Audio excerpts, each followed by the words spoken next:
ಕರ್ತನ ಪರಿಶುದ್ಧ ನಾಮಕ್ಕೆ ಸ್ತೋತ್ರವಾಗಲಿ. ಕರ್ತನ ಸನ್ನಿಧಾನದಲ್ಲಿ ಬೆಳಗಿನ ಜಾವದಲ್ಲಿ ಪ್ರಾರ್ಥನೆಯಲ್ಲಿ ಸೇರಿ ಬರುವುದಕ್ಕೆ ಕರ್ತನು ಕೊಟ್ಟಂತ ಕೃಪೆಗಾಗಿ ಕರ್ತನಿಗೆ ಸ್ತೋತ್ರ. Hallelujah, hallelujah, hallelujah. ಕರ್ತನ ಪರಿಶುದ್ಧ ನಾಮಕ್ಕೆ ಸ್ತೋತ್ರವಾಗಲಿ. ಕಳೆದ 3 ದಿವಸಗಳ ಕಾಲ ಕರ್ತನು ನಿಮಗೆ ಒಂದು ಆಪರ್ಚುನಿಟಿ, ಕರ್ತನು ಈ ಜವಾಬ್ದಾರಿಗಳನ್ನು ನಿಭಾಯಿಸೋದು ಹೇಗೆ ಅನ್ನೋದನ್ನ ಕರ್ತನು ಒಂದು ಚಿಕ್ಕದೊಂದು ತರಬೇತಿ ದೇವರು ಕೊಡ್ತಾ ಇದ್ದಾನೆ. ಹಲ್ಲೆಲೂಯಾ. ಕರ್ತನು ಅದಕ್ಕಾಗಿ ಅವಕಾಶ ಕೊಟ್ಟಿದ್ದಕ್ಕಾಗಿ ಕರ್ತನಿಗೆ ಸ್ತೋತ್ರ. ಹಲ್ಲೆಲೂಯಾ. ಅದು ಸೇವಕರಾಗಲಿ ಮನುಷ್ಯ ಕೊಟ್ಟಂತ ಅವಕಾಶ ಅಲ್ಲ, ಕರ್ತನಾದ ಯೇಸು ಕೊಟ್ಟಂತ ಅವಕಾಶ ಆಗಿದೆ. ಹಲ್ಲೆಲೂಯಾ. ನಮ್ಮ ಯೇಸು ನಮಗೆ ಅವಕಾಶವನ್ನು ಕೊಡ್ತಾ ಇದ್ದಾನೆ ಅನ್ನೋದನ್ನು ನಾವು ಕೃತಜ್ಞತೆ ಉಳ್ಳವರಾಗಿ, ಕರ್ತನನ್ನು ತಗ್ಗಿದವರಾಗಿ ನಾವು ಯಾವಾಗ ಮಾಡುತ್ತೇವೋ ಕರ್ತನು ನಮ್ಮನ್ನ ಮೇಲೆ ಕೆತ್ತುವಾತನಾಗಿ. ಹಲ್ಲೆಲೂಯಾ. ಕರ್ತನ ಪರಿಶುದ್ಧ ನಾಮಕ್ಕೆ ಸ್ತೋತ್ರವಾಗಲಿ. ನಾವು ಮಂಗಳೂರು ಪಟ್ಟಣದಲ್ಲಿ ಇದ್ದಂಥ ಸಂದರ್ಭದಲ್ಲಿ ನಾವು ಒಂದು ಟಾಪಿಕ್ ವಿಚಾರವಾಗಿ ಧ್ಯಾನ ಮಾಡೋದಕ್ಕೆ ಪ್ರಾರಂಭ ಮಾಡಿದ್ವಿ. ನೆಹೆಮಿಯ ಪ್ರವಾದನೆ ಪುಸ್ತಕ 6ನೇ ಅಧ್ಯಾಯ 3ನೇ ವಚನ. ನೆಹೆಮಿಯ ಪುಸ್ತಕ 6ನೇ ಅಧ್ಯಾಯ 3ನೇ ವಚನ.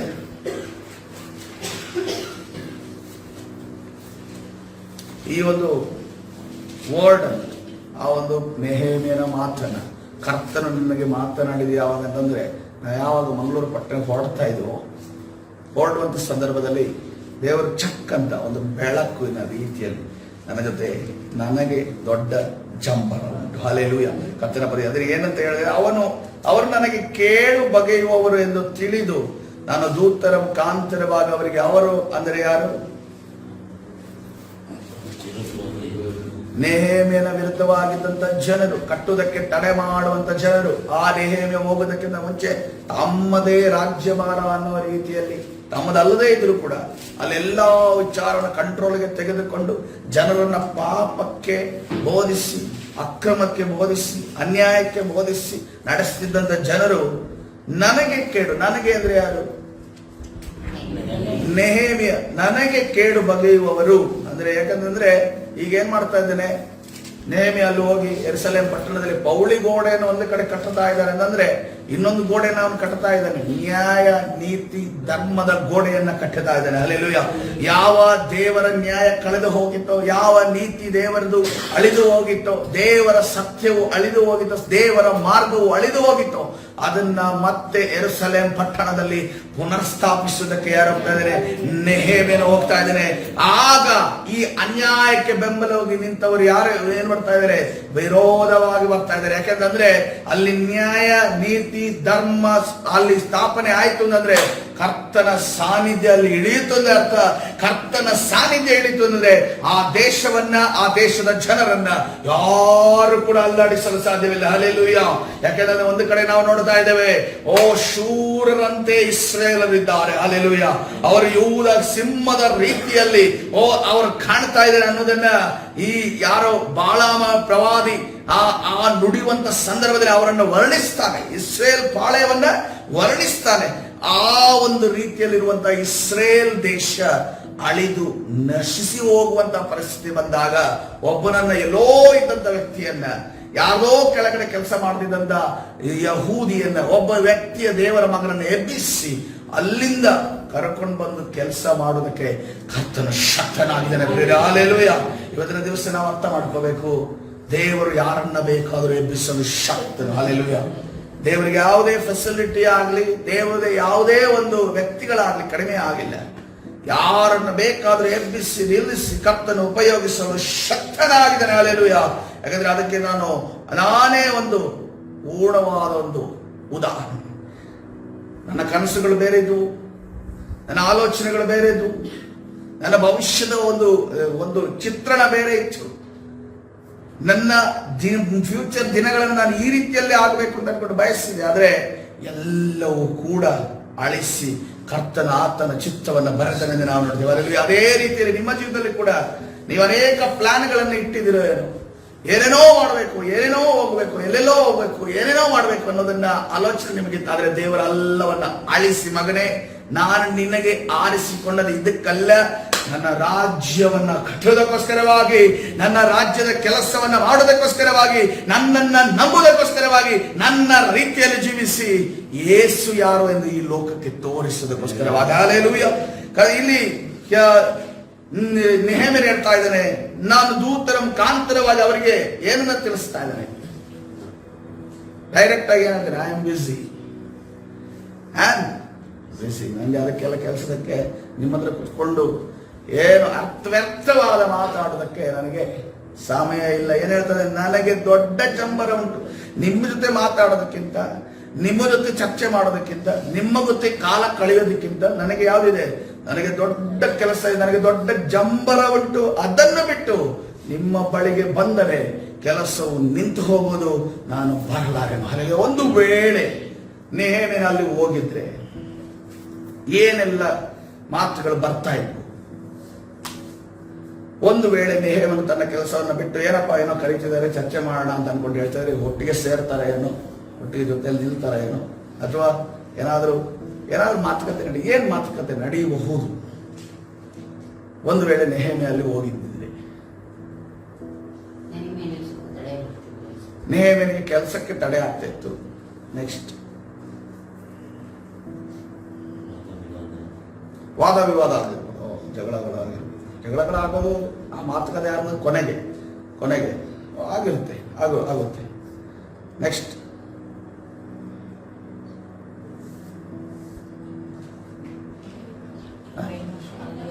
ಬ್ರೈನ್ ವಾಶ್ ಮಾಡುತ್ತೆ ಕೆಲಸ, ಅದು ಭಯಂಕರ ಮಾಡೋ ಚಾನ್ಸಸ್ ಇರುತ್ತೆ. ಬ್ರೈನ್ ವಾಶ್ ಮಾಡುತ್ತೆ, ಭಯ ನಾವು ಧಮಕಿ ಕೊಡ್ತಾ ಇದ್ರೆ ಕೊರಡು ಬಟ್ಟೆ ಇಟ್ಕೊಂಡು ನನಗೆ ಸೀದಾ ಓದೇ ಸರಿ ಇಲ್ಲ ಅಲ್ಲಿ ಮತ್ತೆ ಇಲ್ಲಿ ಕಂಡ್ರೆ ಒಳಗಡೆ ಪ್ರಿಮಿಸಿಸ್ ಒಳಗಡೆ ಹೊಡೆದು ಅಲ್ಲೇ ಊತಾಕ್ಬಿಡ್ತೀವಿ ಅನ್ಕೊಂಡು ಹೇಳಿದ್ಬೋದು. ಇನ್ನೊಂದು ನಮ್ಮ ದೇಶದಲ್ಲಿ ಭಯಂಕರವಾಗಿ ಆರಾಧಿಸುತ್ತಿರುವಂತ ಕ್ರಿಯೆಯನ್ನು ಮಾಡ್ತಾರೆ. ಅದು ಅವ್ರಿಗೆ ಅರ್ಥ ಮಾಡ್ಬೇಕು ಅಂತಿಲ್ಲ, ಅದು ನಡೀತಾರೆ ಇದೆ, ಅದು ಬೇಕಾದಷ್ಟು ನಡೀತಾ ಇದೆ ನಮ್ಮಲ್ಲಿ.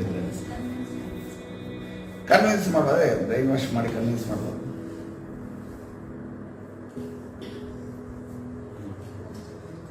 ಒಂದೇ ಇರೋದು ಒಂದು ಬ್ಯಾಗ್ ಹಣನ ಕೊಟ್ಟು, ಬೆಳ್ಳಿ ನಾಣೇನೋ ಚಿನ್ನದ ನಾಣೇನೋ ಕೊಟ್ಟುಬಿಟ್ಟು, ನೋಡಪ್ಪ ನಿನ್ಗೇನ್ ಬೇಕು, ಏನೋ ಕಟ್ಟಬೇಕು ಬಂದಿದೀಯಾ, ಪರವಾಗಿಲ್ಲ ಬಂದಿದೀಯಾ, ನಮ್ಮನ್ನ ಸಂಧಿಸಕ್ಕೆ ಬಂದಿದೀಯಾ, ನಿನ್ಗೇನೂ ಆಗಲ್ಲ, ಆರಾಮಾಗಿರು, ನಿನ್ ಲೈಫ್ ಲಾಂಗ್ ಕೂತ್ ತಿನ್ನಂಗೆ ಬ್ಯಾಗ್ ಗಟ್ಲೆ ಚಿನ್ನ ಬೆಳ್ಳಿ ಕೊಡ್ತೀವಿ, ಓದು. ಇಲ್ಲಿ ಮಾತ್ರ ಇರಬೇಡ ಅಷ್ಟೇ, ನಮ್ಮ ವ್ಯವಹಾರನ ಕೆಡಿಸ್ಬೇಡ. ನಾವು ಮಾಡ್ತಿರೋ ಅನ್ಯಾಯ, ನಾವು ಮಾಡ್ತಿರೋ ಅನೀತಿ, ನಾವು ಮಾಡ್ತಿರೋ ಅಧರ್ಮ, ನಾವು ಮಾಡ್ತಿರೋ ಎಲ್ಲ ಕಾರ್ಯಗಳನ್ನ ನೀನು ಕೆಡ್ಸಕ್ಕೆ ಹೋಗ್ಬೇಡ. ಹೋಗು ಸೀದಾ ಮನೆಗೆ, ಎಲ್ಲಿದ್ದೋ ಅಲ್ಲಿಗೆ ಹೋಗು. ನಿನ್ನ ರಾಜನ ಮಾತು ಕೇಳ್ಕೊಂಡು, ಅಥವಾ ನಿನ್ನ ಮನಸ್ಸಲ್ಲಿ ಏನೋ ಪ್ರೇರೇಪಣೆ ಆಯಿತು, ದೇವರೇನೋ ಪ್ರೇರೇಪಣೆ ಕೊಟ್ಟು, ನಾನೇನೋ ಪ್ರಾರ್ಥನೆ ಮಾಡಿದೆ ಅಂತ ಅನ್ಕೊಂಡು ನೀನು ಬಂದಿದೆಯಲ್ಲ, ಇನ್ನಿಲ್ಲಿ ಇರಬೇಡ ಅನ್ಕೊಂಡು ಕನಸು. ಇದೇ ರೀತಿಯಲ್ಲಿ ನಮ್ಮ ದೈವಿಕ ಕಾರ್ಯಗಳನ್ನು ನಾವು ಮಾಡುವಾಗ ನಮಗೆ ಆಮಿಷಗಳು ಬರ್ತವೆ, ನಮ್ಮ ಮಾರ್ಗಗಳನ್ನು ಡೈವರ್ಟ್ ಮಾಡ್ತಾರೆ, ನಮ್ಮ ಮಾರ್ಗಗಳು ದಿಕ್ಕು ತಪ್ಪಿಸುವಂತೆ ಮಾಡ್ತಾರೆ. ಒಂದು ಆಲೋಚನೆ ಮುಖಾಂತರ ಸೈತನ್ಯ ಮಾಡ್ತಾನೆ, ವ್ಯಕ್ತಿಗಳ ಮುಖಾಂತರ ಮಾತಾಡ್ತಾನೆ, ಅದ್ರಲ್ಲೂ ಕೂಡ ಕನ್ವಿನ್ಸ್ ಆಗಲಿಲ್ಲ, ಬಗ್ಲಿಲ್ಲ ಅಂತಂದಾಗ ಏನ್ ಮಾಡ್ತಾನೆ, ನಮಗೆ ಯಾವ್ದು ಇಷ್ಟ ನೋಡಿ, ನಮ್ದು ಯಾವ್ದು ಇಷ್ಟ ಅದು ಕರ್ತನಿಗೆ ಇನ್ನೂ ಹೆಚ್ಚಾಗಿ ಗೊತ್ತು. ಆದ್ರೆ ಸೈತಾನ್ ನಮ್ಮನ್ನು ಗಮನಿಸಿರ್ತಾನೆ ನೋಡಿ. ಯಾಕೆ ಹಾಗಾದ್ರೆ ಅವಳ ಹತ್ರನೇ ಹೋಗಿ ಫಲದ ವಿಚಾರ, ಹಣ್ಣಿನ ವಿಚಾರ ಮಾತಾಡದ? ಯಾಕೆ ಆದಾಮನ ಜೊತೆ ಮಾತಾಡಲಿಲ್ಲ ಸೈತಾನ?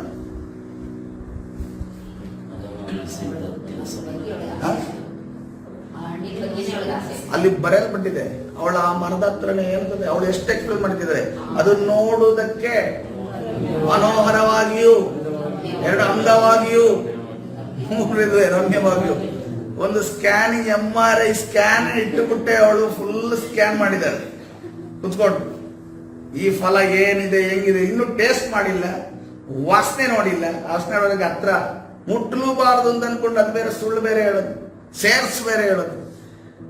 MRI ಸ್ಕ್ಯಾನ್ ಈಗ 3,000 4,000 ಕಟ್ಟದೆ, ಆದ್ರೆ ಅಲ್ಲಿ ಅವಳ ಕಣ್ಣಲ್ಲೇ ಒಂದು ಏನಿತ್ತು, MRI ಸ್ಕ್ಯಾನ್ ಇತ್ತು. MRI ಸ್ಕ್ಯಾನ್ ಇಟ್ಟು ಯಾರಿಗೆ ರಿಸಲ್ಟ್ ಕೊಡ್ತಾ ಇದ್ದಾರೆ?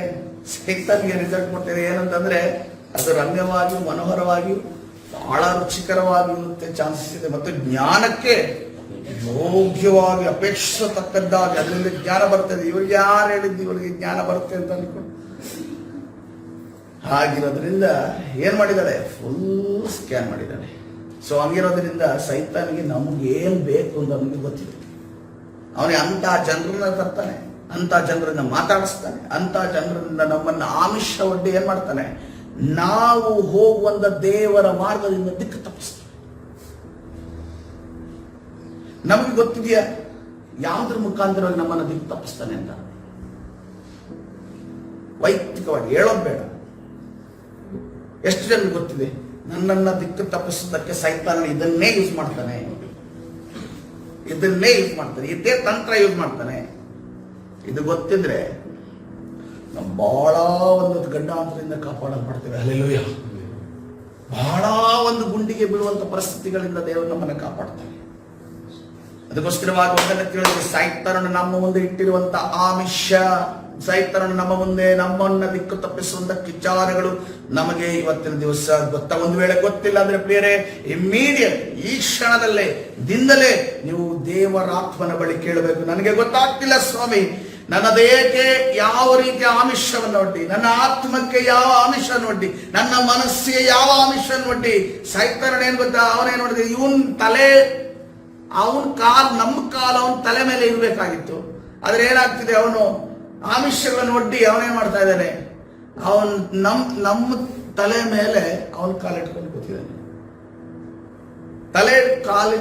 ತಲೆ ಮೇಲೆ ಕಾಲಿಟ್ಕೊಂಡು ಕೂರ್ತಾರಲ್ಲ, ಅವ್ರು ಏನ್ ಮಾಡ್ತಾರೆ ಹೇಳಿ, ಅವ್ರಿಗೊಂದು ಮನಸ್ಸು ಹೆಂಗಿರುತ್ತೆ, ಗೇಲಿ ಬಚ್ಚ ಮುಚ್ಚೆಯಲ್ಲಿ. ಮೊನ್ನೆ ತಾನೇ ಪರಿಹಾರ ಆಡ್ತಾ ಇದ್ದ, ಪ್ರೇಯರ್ ಅಂತ ಅನ್ಕೊಂಡು ಹೋಗ್ತಾ ಇದ್ದ, ಏನೋ ರಕ್ಷಣೆ ಚರ್ಚ್ ಅಂತ ಅನ್ಕೊಂಡು ಓಡಾಡ್ತಾ ಇದ್ದ, ಆರಾಧನೆ ಅಂತ ಅನ್ಕೊಂಡಿದ್ದ. ಈಗ ನೋಡಿ ಹೆಂಗ್ ತುಳಿದು ಕಾಲಲ್ಲಿ ಅಡಿಗೆ ಆಗ್ತಾ ಇದ್ದೀನಿ, ಸಾಯಕ್ಕೂ ಬಿಡ್ತಾ ಇಲ್ಲ, ಬದುಕಕ್ಕೂ ಬಿಡ್ತಾ ಇಲ್ಲ ಅನ್ನೋ ರೀತಿಯಲ್ಲಿ ಚೆನ್ನಾಗಿ ತಿರುಗಿಸ್ತಾ ಇದ್ದೀನಿ. ಆ ರೀತಿಯ ಪರಿಸ್ಥಿತಿಯಲ್ಲಿ ಕರ್ತನ ಸನ್ನಿಧಾನ ನಾವಿರೋದಾದ್ರೆ ಪ್ರಿಯರೇ, ನಮಗೊಂದು ಬಿಡುಗಡೆ ಅಗತ್ಯವಿದೆ. ಹಲ್ಲೆಲೂಯಾ. ನೀನು ಎಷ್ಟು ವರ್ಷದ ವಿಶ್ವಾಸಿ ಆದರೂ ಕೂಡ ಈ ರೀತಿಯ ಸ್ಥಿತಿಯಲ್ಲಿ ಇರೋದಾದ್ರೆ ಇವತ್ತಿನ ದಿವಸ ಒಂದು ಉಜ್ಜೀವನ ನಿನಗೆ ಉಂಟಾಗಲೇಬೇಕಾಗಿದೆ. ಹಲ್ಲೆಲೂಯಾ. ಅದರಿಂದ ನಾವು ಆ ಶೋಧನೆಯಿಂದ, ಸೈತಾನನ ತರುವಂತ ಆಮಿಷದಿಂದ ನಾವು ಹೊರಗಡೆ ಬರಬೇಕಾಗಿದೆ. ಹಲ್ಲೆಲೂಯಾ. ಕರ್ತನ ಪರಿಶುದ್ಧ ನಾಮಕ್ಕೆ ಸ್ತೋತ್ರವಾಗಲಿ. ನೇಮನಿಗೆ ಅವರು ಏನ್ ಮಾಡ್ತಾರೋ, ಅವರು ನನ್ನ ಪ್ರಾಣವನ್ನು ತೆಗಿತಾರೋ, ಅವರು ಕೆಲಸದ ವಿಚಾರವಾಗಿ ಅಲ್ಲಿ ಮಾಡುವಂತಹ ಕಾರ್ಯದ ವಿಚಾರವಾಗಿ ಏನ್ ಡಿಸಿಷನ್ ತಗೋತಾರೋ, ಏನ್ ಮುಂದಿನ ಕಾರ್ಯಗಳನ್ನು ಮಾಡ್ತಾರೋ, ನೇಮನಿಗೆ ಅದು ಬಿದ್ದೋಗ್ಲ ಡೈರೆಕ್ಟ್ ಆಗಿ ಹೇಳ್ತದೆ, ನಾನು ಬ್ಯುಸಿ ಆಗಿದ್ದೀನಪ್ಪ, ನಿಮ್ಮ ಕೆಲಸಕ್ಕೆ ನಾನು ಬರುದಿಲ್ಲ. ನೀವು ಮಾತನಾಡುವುದಕ್ಕಿಂತ, ಚರ್ಚೆ ಮಾಡೋದಕ್ಕಿಂತ, ನೀವು ನನ್ನ ಮನಸ್ಸನ್ನ ಬ್ರೈನ್ ವಾಶ್ ಮಾಡೋದಕ್ಕಿಂತ, ನನಗೆ ಏನಾದ್ರೂ ಕೊಟ್ಟು ನನಗೆ ಆಮಿಷ ಒಡ್ಡುವುದಕ್ಕಿಂತ ದೊಡ್ಡ ಕೆಲಸ ನನ್ನ ಪರಲೋಕದ ದೇವರು ನನಗೆ ಕೊಟ್ಟಿದ್ದಾನೆ. ಅದನ್ನು ನಾನು ಪೂರ್ಣಗೊಳಿಸುವ ತನಕ, ನನ್ನ ಉಸಿರಿರುವವರೆಗೂ ನಾನು ನಿಮ್ಮ ಬಳಿ ಮಾತಾಡೋದಕ್ಕೆ ಬರೋದಿಲ್ಲ. ಯಾಕಂದ್ರೆ ನೀವು ಏನಂತ ನನಗೆ ಗೊತ್ತಿದೆ, ನನ್ನ ದೇವರೇ ನನಗೆ ಪ್ರಾಮುಖ್ಯ. ಹಲ್ಲೆಲೂಯಾ. ಕರ್ತನ ಪರಿಶುದ್ಧ ನಾಮಕ್ಕೆ ಸ್ತೋತ್ರವಾಗಲಿ. ಕರ್ತನು ಒಂದು ಶಾರ್ಪ್ ಆಗಿರುವಂತ ಮಾತು ಹೇಳಿದಂದ್ರೆ, ದೇವರ ಪಕ್ಷದಲ್ಲಿ ನಿಲ್ಲುವಂತಹ ವಿಚಾರ, ಕರ್ತನ ಪಕ್ಷದಲ್ಲಿ ನಿಲ್ಲುವಂತ ವಿಷಯ. ಯಾರು ತಂದೆಯನ್ನ, ತಾಯಿಯನ್ನ, ಗಂಡನನ್ನ, ತಮ್ಮನನ್ನ ಅಥವಾ ಎಲ್ಲರನ್ನು ಕೂಡ ನನ್ನ ಬಿಟ್ಟು ನನ್ನ ಹಿಂಬಾಲಿಸಿದ ಹೊರತು ಅವನು ಶಿಷ್ಯನಾಗಿರಲಾರನು. ಪಡೆದು ಮನುಷ್ಯನಿಗೆ ಹೇಳಿದಾಗ ಯೇಸು ಕ್ರಿಸ್ತನೇ ವಿಲನ್ ಆಗ್ಬಿಡ್ತಾನೆ. ವಿಲನ್ ಅಂತ ಅನ್ಕೊಂಡು ಬಾಯಲ್ಲಿ ಹೇಳದೇ ಇದ್ರು ಕೂಡ ನಮ್ಮ ಒಳಗಡೆ ಬಂದೋಗುತ್ತೆ. ಯೇಸು ಕ್ರಿಸ್ತನ ಇಂಥ ಕಠಿಣವಾದ ಮಾತನ್ನೋದು. ಈ ಪೇತ್ರ ಏನ್ ಹೇಳ್ದ, ನೀನು ಶಿಲ್ವೆ ಮಾತನ್ನೆಲ್ಲ ಆಡಾಡ್ಬಾರ್ದು. ನಮ್ಗೆಲ್ಲ ಈಗ ಸಿಂಹಾಸನ ಎಲ್ಲ ರೆಡಿ ಆಗ್ತಾ ಇದೆ, ಒಂದು ಗೌರ್ಮೆಂಟ್ ಸ್ಥಾಪನೆ ಮಾಡಕ್ ಹೋಗ್ತಾ ಇದೀವಿ. ನಮ್ದು ಜನರೇಷನ್, ನಿಂದಾದ್ಮೇಲೆ ನಾನಿರ್ತೀನಲ್ಲ, ನನ್ನ ಮಕ್ಕಳು, ನನ್ನ ಮೊಮ್ಮಕ್ಕಳು, ಅದ್ರ ಮೊಮ್ಮಕ್ಕಳು ಎಲ್ಲ ಮಾಡ್ಕೊಂಡು ಹೋಗ್ತಾರೆ. ನೀನ್ ಟೆನ್ಷನ್ ಮಾಡ್ಬೇಡಿ, ನಿನ್ ಕೆಲಸ ನೀನ್ ಮುಗಿಸ್ಕೊಂಡು ಹೋಗು, ಆರಾಮಾಗಿ ಸಮಾಧಿಯಲ್ಲಿ ಮಲ್ಕೋಬೇಡ. ಶಿಲ್ಬೆಗೆಲ್ಲ ಹೋಗ್ಬೇಡ. ಶಿಲ್ಬೆಗೆ ಹೋದ್ರೆ ಯಾರು ಕೂಡ ಗೌರ್ಮೆಂಟ್ ಕಟ್ಟಾಗಿ ನಮ್ಗೆ ಬಿಡೋದಿಲ್ಲ, ಯಾರು ನಮ್ಮ ಮಾತು ಕೇಳೋದಿಲ್ಲ. ನೀನೇನ್ ಮಾಡ್ಬೇಕು, ಗ್ಯಾರಂಟಿಗಳನ್ನು ಕೊಡ್ಬೇಕು. ಗ್ಯಾರಂಟಿಗಳನ್ನು ಕೊಟ್ರೆ ಜನ ನಮ್ಮ ಸರ್ಕಾರನ ಬೆಂಬಲ ಕೊಡ್ತಾರೆ. ಕರ್ತನಾದ್ರೆ ಏನ್ ಹೇಳಿದನು, ಅವನನ್ನು ಗದರಿಸಿದನೆಂದು ನೋಡ್ತೇವೆ. ಅಲ್ಲೆಲ್ಲೂಯಾ. ಗಮನಿಸ್ರಿ, ಅಲ್ಲಿ ಒಂದು ಅರ್ಥ ಮಾಡ್ಕೋಬೇಕು. ಪೇತ್ರನೇ ನಿನ್ನನ್ನು ದುರಾತ್ಮ ಬಿಟ್ಟು ಹೋಗ್ಲಿ ಅಂತ ಹೇಳಿಲ್ಲ. ಸೈತಾನನೇ ಅವನ ಈಗಲೇ ನನ್ನ ಈ ಸ್ಥಳದಿಂದ ಬಿಟ್ಟು ಹೋಗುತ್ತೆ ಅನ್ಕೊಂಡು ಹೇಳಿದ ಕೂಡಲೇ ಅಲ್ಲಿ ಸೈತಾನನ ಬಿಡುಗಡೆ ಯಾರಿಗಾಯ್ತು? ಪೇತ್ರನಿಗಾಯ್ತು. ಅಲ್ಲೆಲ್ಲೂಯಾ. ಯಾಕೆಂದ್ರೆ ಯಾರು ಮಾತಾಡ್ತಿದ್ದಾರೆ ಅಂತ ಕರ್ತನಿಗೆ ಗೊತ್ತಿದೆ. ಯಾರು ಮಾತಾಡ್ತಿದ್ದಾರೆ ಅಂತ ಅನ್ಕೊಂಡು ಕರ್ತನಿಗೆ ಗೊತ್ತಿದೆ. ಇವತ್ತಿನ ದಿವಸ ವಿಶ್ವಾಸಿಗಳಾದ ಅನೇಕ ವರ್ಷಗಳಿಂದ ದೇವರ ಒಂದು ಮಾತನ್ನ ಕೇಳ್ತಿರುವ ನಮಗೆ, ಅನೇಕ ಜನರಿಗೆ ಯಾರು ಮಾತಾಡ್ತಿದ್ದಾರೆ ಅಂತ ಗೊತ್ತಿಲ್ಲ. ನಾವೇನ್ ಮಾತಾಡ್ತಿದೀವಿ? ನಾವು ಜನರನ್ನ ದ್ವೇಷಿಸ್ತೇವೆ, ವ್ಯಕ್ತಿಗಳ ವ್ಯಕ್ತಿಗಳನ್ನು ದ್ವೇಷಿಸ್ತೀವಿ, ವ್ಯಕ್ತಿಗಳ ವಿರುದ್ಧವಾಗಿ ಜಗಳಕ್ಕೆ ಹೋಗ್ತೀವಿ. ಆದ್ರೆ ನೀನು ಬಲಿಷ್ಠನನ್ನ ಕಟ್ಟಿ ಆಗೋದಾದ್ರೆ ನಿನ್ನಗೆ ಜಯ ಖಂಡಿತ. ಹಲ್ಲೆಲೂಯಾ.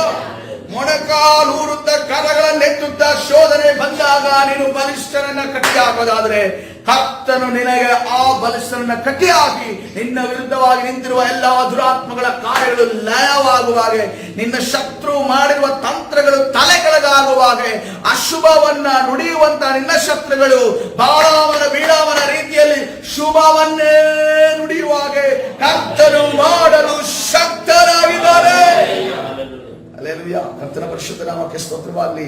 ಸಮಯ ಕಳೆಯಿತು, ಆದ್ರೆ ನಾನು ಒಂದನ್ನು ಏನು ಹೇಳ್ತೀನಿ ಅಂದ್ರೆ, ನಮ್ಮ ಜಂಬರ ಯಾವುದು?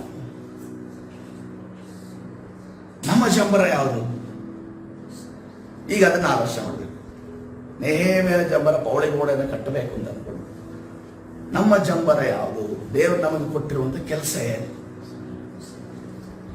ಅದನ್ನ ಕಲಿಬೇಕು, ಅದನ್ನ ಆಲೋಚನೆ ಮಾಡಬೇಕು. ಇವತ್ತಿರುವಂತ ಟಾಸ್ಕ್ ಏನಂತಂದ್ರೆ, ದಿನಾಲು ನಿಮ್ಮ ಈ ದಿನ ಏನಿದೆ, ಉದ್ಯೋಗ ಸ್ಥಳದಲ್ಲಿ ಹೋಗ್ತಿರಲ್ಲ, ಕ್ಷಣದಲ್ಲಿ ಒಂದು ಫ್ರೀ ನನ್ನ ಜಂಬರ ಯಾವುದು ಅಂತ ಅನ್ಕೊಂಡು ಆಲಸ್ಯ ಮಾಡ್ಕೊಂಡು ಕೂತ್ಕೊಳ್ಳಿ. ನನ್ನ ಜಂಬರ ಯಾವುದು ಅಂತ ಅನ್ಕೊಂಡು ಆಲಸ್ಯ ಮಾಡ್ಕೊಂಡು ಕೂತ್ಕೊಳ್ಳಿ. ಆವಾಗಲೇ ಅದನ್ನು ಕಂಡುಕೊಂಡಾಗಲೇ ನಮಗೆ ಕರ್ತನು ನೇಮಿಸಿದಂತ ವಿಚಾರ ನಮಗೆ ಗೊತ್ತಾಗುತ್ತೆ. ಹಲ್ಲೆಲೂಯಾ. ಕರ್ತನು ನೇಮಿಸಿದಂತ ವಿಚಾರ ನಮಗೆ ಗೊತ್ತಾಗುತ್ತೆ. ಅದನ್ನು ಯಾವಾಗ ಗೊತ್ತಾಗುತ್ತೋ, ಈ ಲೋಕದಲ್ಲಿ ಏನೇ ತಲೆ ಕೆಳಗಾದ್ರೂ ಕೂಡ ನಮ್ಮ ಫೋಕಸ್ ಎಲ್ಲಿರುತ್ತೆ? ಕರ್ತನ ಕಾರ್ಯವನ್ನ ಮಾಡುವುದಾಗಿದೆ. ಹಲ್ಲೆಲೂಯಾ. ನಾವು ಯಾವಾಗ ಕರ್ತನ ಕೆಲಸವನ್ನ ಮಾಡ್ತೇವೋ ನಮ್ಮ ಕೆಲಸವನ್ನ ಕರ್ತನು ಮಾಡುವಾತನಾಗಿದೆ. ಹಲ್ಲೆಲೂಯಾ. ಯಾವಾಗ ಪೇತ್ರನು ತನ್ನ ಮನೆಯನ್ನ ಬಿಟ್ಟು ಯೇಸುವನ್ನ ಹಿಂಬಾಲಿಸಿದ್ನೋ, ಯೇಸು ಕ್ರಿಸ್ತನ ಬಂದು ಏನು ಮಾಡ್ತಾ ಇದ್ದಾರೆ, ಆತನ ಅತ್ತೆ ಹುಷಾರಿಲ್ಲದೆ ಸಾಯ ಮಟ್ಟಿಗೆ ಹೋಗುತ್ತೆ. ಇವತ್ತಿನ ದಿವಸ ಜ್ವರ ಬಹಳ ಚಿಕ್ಕದಾಗಿರ್ಬೋದು, ಆದ್ರೆ ಆ ಕಾಲದಲ್ಲಿ ಜ್ವರ ಅನ್ನೋದು ಮರಣಾಂತಿಕ ರೋಗ. ಜ್ವರದಲ್ಲಿ ಅನೇಕ ಜನ ಸಾಯ್ತಾ ಇದ್ರು. ಆದ್ರೆ ನೀನು ದೇವರ ಕೆಲಸವನ್ನ ನೀನು ಮೇಲಕ್ಕೆತ್ತಿ ನೀನು ಮಾಡುವಾಗ ನಿನ್ನ ಮನೆಗೆ ಯೇಸು ಬರ್ತಾನೆ. ನಿನ್ನ ಮನೆಯಲ್ಲಿರುವಂತ ಕೊರತೆ ನೀಗಲ್ಪಡುತ್ತೆ, ನಿನ್ನ ಮನೆಯಲ್ಲಿರುವಂತ ರೋಗ ನೀಗಲ್ಪಡುತ್ತೆ. ಯಾಕಂದ್ರೆ ಪೇತ್ರನಿಗೆ ಮಾಡಿದಂತ ಪೇತ್ರನ ಅತ್ತೆಯನ್ನು ಗುಣಪಡಿಸಿದಂತ ದೇವರು ಅದೇ ರೀತಿಯಲ್ಲಿ ಪೇತ್ರನ ಅತ್ತೆ ಮಾತ್ರ ಅಲ್ಲ, ಆ ಊರಲ್ಲಿರುವಂತ ಎಲ್ಲಾ ಅಸ್ವಸ್ಥರಾದವರು ಯಾರ ಬಾಗಿಲಿಗೆ ಬಂದ್ರು? ಪೇತ್ರನ ಮನೆಯ ಬಾಗಿಲಿಗೆ ಬಂದ್ರು. ಕೇವಲ ನಿನ್ನ ಮನೆಯಲ್ಲ, ನಿನ್ನ ಪಟ್ಟಣ ಸುತ್ತಲೂ ಇರುವಂತ ಎಲ್ಲರ ಕೊರತೆಗಳನ್ನ, ಅನಾರೋಗ್ಯವನ್ನ ನೀಗಿಸಲು ಶಕ್ತನಾದ ದೇವರು ಆತನಾಗಿದ್ದಾರೆ. ಹಲ್ಲೆಲೂಯಾ. ಕರ್ತನ ಕರೆಯುತ್ತಿದ್ದಾನೆ ಪ್ರಿಯರೇ. ಹಲ್ಲೆಲೂಯಾ. ಎಷ್ಟು ಜನ ಹೋಗ್ಬಿಡ್ತೀರ? ಎಷ್ಟು ಜನಕ್ಕೆ ಹೋಗ್ಬಿಡ್ತೀರ? ನಿತಿನ್ ಅಂತ ಅನ್ಕೊಂಡು ಕರೆಯುವಾಗ ಓ ಅಂತ ಅನ್ಕೊಂಡು ಅನ್ನೋದಕ್ಕೆ ಎಷ್ಟು ಜನ ಇದೆ? ಇಲ್ಲಿ ಓ ಅಂತ ಅನ್ಕೊಂಡು ಕೇಳಿದ್ರೆ, ಮಂಗಳೂರು ಪಟ್ಟಣದಲ್ಲಿ ಏನಾದ್ರೂ ಯಾರಾದ್ರೂ ಕರೆದ್ರೆ ಓ ಅಂತಾನೆ. ಎಲ್ಲಾದ್ರೂ ಕೇಳಿಸ್ಕೊಟ್ಟಿದ್ದೀರಾ? ಓ ಅಂತಾನೆ. ಇಲ್ಲಿ ಏನಾದ್ರು ಇಲ್ಲಿ ಏನ್ ರೆಸ್ಪಾನ್ಸ್ ನಾನು ಅಬ್ಸರ್ವ್ ಮಾಡಿಲ್ಲ, ಆದರೆ ಅಲ್ಲಿ ಓ ಅಂತಾರೆ. ಓ ಅಂತಾರೆ. ಸೊ ಅದೇ ರೀತಿಯಲ್ಲಿ ಓ ಅನ್ನೋದಕ್ಕೆ ಎಷ್ಟು ಜನ ಇದ್ದೀರಾ? ಇಗೋ ಕರ್ತನೆ ನಾನಿದ್ದೇನೆ ಅನ್ನೋರು ಎಷ್ಟು ಜನ ಇದ್ದೀರಾ? ಅಬ್ರಾಮನು ಯಾವ ಚಾಪ್ಟರ್ ಅಲ್ಲಿ ಮುಂದಿನ ದಿವಸದಲ್ಲಿ ಟಾಪಿಕ್ ತಗೋತಾನೆ, 3 ಸಾರಿ ಇಗೋ ಇದ್ದೇನೆ ಅಂತಾನೆ. 3 ಸಾರಿ ಇಗೋ ಇದ್ದೇನೆ ಅಂತಾನೆ. ಅದೇ ರೀತಿಯಲ್ಲಿ ಇಗೋ ಇದ್ದೇನೆ. ಯಾವ ಸ್ಥಳದಲ್ಲಿದ್ರು ಕರ್ತನೆ ಇಗೋ ಇದ್ದೇನೆ ಸ್ವಾಮಿ. ಹಲ್ಲೆಲೂಯಾ. ಇಗೋ ಕರ್ತನೆ ನಿನ್ನ ಕಾರ್ಯಗಳನ್ನು ಹೇಳು ಸ್ವಾಮಿ, ನಾನು ಮಾಡಲು ಸಿದ್ಧನಿದ್ದೇನೆ ಎನ್ನುವವರು ಹೇಳುವವರು ಈ ಸಮಯದಲ್ಲಿ ಕರ್ತನ ಸನ್ನಿಧಾನದಲ್ಲಿ ಬಾಯಿದಲ್ಲೂ ಈ ಸಮಯದಲ್ಲಿ ಹೇಳೋಣ. ಓ ಯೇಸುವೇ, ಕರ್ತನೆ ನನಗೆ ಕೊಟ್ಟಿರುವಂತ ಜಂಬರ ಯಾವುದು, ನನಗೆ ಕೊಟ್ಟಿರುವಂತ ಕೆಲಸ ಯಾವುದು ನನಗೆ ತಿಳಿಸಿಕೊಡು ಯೇಸುವೇ, ತಿಳಿಸಿಕೊಡು ಕರ್ತನೆ. ನೀನು ಕರೆದಿದ್ದೀಯ, ಆ ಕರೆಗೆ ಹೋಗೊಟ್ಟು ನಿನ್ನ ಸನ್ನಿಧಿಯಲ್ಲಿ ಕರ್ತನೆ ಬರುವಾಗ ನನ್ನನ್ನು ನಡೆಸಿದ ಕಾರಣ ನಿನಗೆ ಸ್ತೋತ್ರ.